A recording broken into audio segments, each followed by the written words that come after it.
sa gitna ng alog, tumindig si Pedro, puspos ng Espiritu Santo at kanyang sinabi, Hindi sila lasing! Hindi! Hindi kagabi! Hindi ngayon!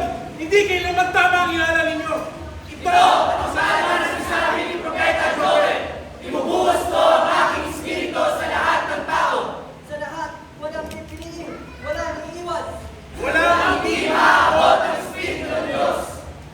Ang inyong mga anak ay magpapahaya. Ang pagkataan ay makakita ng kahina. At ang mga kabataan ay magpapakita ng panganay.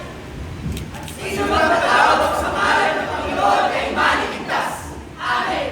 Matapos magsalita si Pedro, ang mga tao ay nagsabi, Ano ang dapat namin gawin? Magsisi kayo! Bautismo! Patatanggap ninyo ang Espiritu Santo. At ang tulimong karunungan na naglag sa kaharian ng Diyos. Purihin ang Diyos! Ito ang unang ano. Alin ang kaligtasan, alin ang pananampalataya, alin ang Espiritu Santo, alin ang biyaya ng Diyos. Nag-araw-araw ay nagdaragdagan ang mga naliligtas. ito ang simula ng bagong ani, ang ani ng mga kaluluwa. Ang ano ng Espiritu.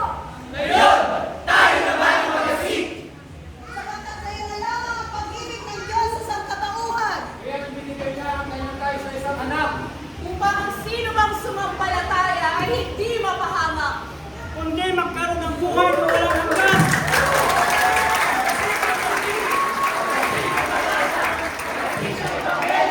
Sapagkat ngayon ang panahon ng pag-ani.